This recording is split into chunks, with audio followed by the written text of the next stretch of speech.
It's out. It's finally out. Build 42 is for the masses to enjoy. If you want to switch to the beta, just right-click on Project Zomboid, go to Properties, then select Unstable from the Beta tab. Time to talk about some features.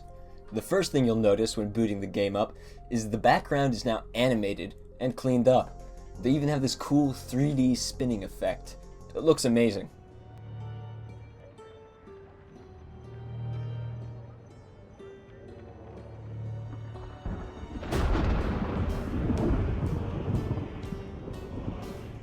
You'll also notice a cool lore-filled map of Nox Country when you choose a spawning location. Plus, now there's one more location to pick from, Echo Creek. Most of the traits now have different point values they give you, and lots have new pros and cons. Most builds that cheesed the game before are probably gone, but I'm 100% sure the community will find new ones. Like, they probably already have. The map has been expanded in the west, plus we have tons of buildings that have been revamped or are more detailed, and doors are even 3D now.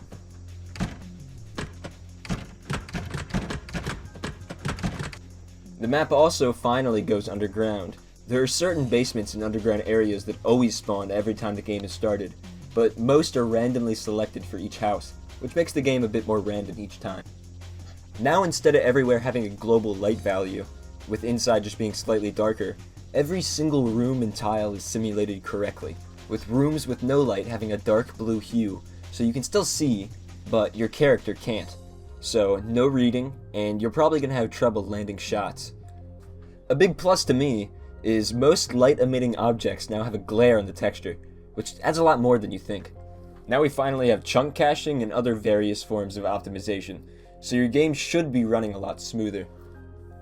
The Kentucky Wild finally has animals in its mix. We're getting cows, pigs, sheep, chickens, deer, rats, rabbits, and turkeys. Speaking of animals, now just instead of clicking a button and waiting a while an animation plays, there's an actual fishing minigame. So we're not getting the full crafting update all at once. Right now we're only getting surface crafting, so like making items on a table or counter, pottery, and blacksmithing. But still, with these, the late game and middle game becomes a hell of a lot more interesting. And later down the line we will be getting all the other crafting. Now we can finally grow most of the fruits and vegetables, and some herbs. Now we have even more dynamic combat music, plus we have dynamic exploration music that changes depending on what you're doing. For example, if you were trudging through a forest for a long time and finally stumble upon a cabin filled with loot, the music would mirror that experience, at least in theory. Now the player has a voice, so whenever you get hurt or sneeze or are tired in combat, you can audibly hear it for that extra bit of immersion. You can preview and change the pitch of your voice in the character creation screen. I was worried the pitch might sound bad, but I think they did it pretty good. Hear for yourself. Hey! Hey! Hey! Hey! Hey! Hey! Hey! Hey! Hey! Hey!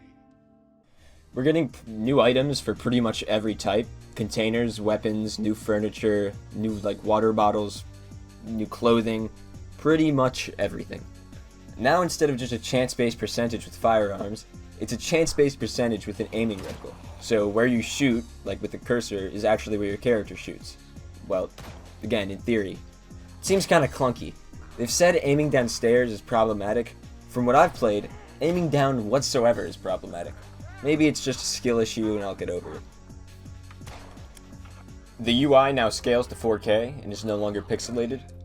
To be honest though, some of it looks bad.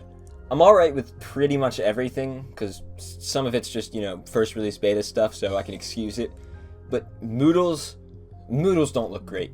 It's not about the art itself. I like the upscaled art, it's fine.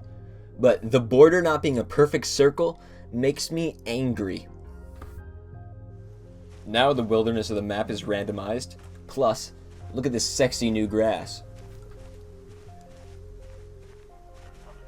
We can finally sit in chairs now. Now, instead of clumsily putting zombies in our inventories, we can clumsily drag them and throw them out windows.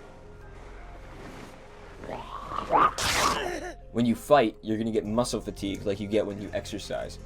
I think this will be balanced to be less harsh, as right now you develop fatigue really quickly, but I do think it's a good change overall. So there's no multiplayer for the initial release, which really sucks, but it's an unstable build with new features the game has never seen, so it's guaranteed to be a little buggy.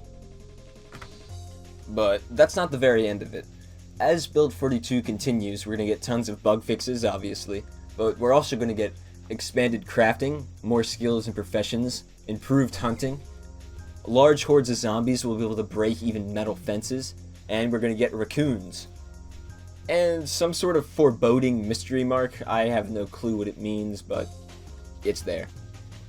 But alright, that's pretty much it. I guess there are some more secret references or something, I don't know. But I gotta get back to playing Build 42 right this goddamn moment. See you later.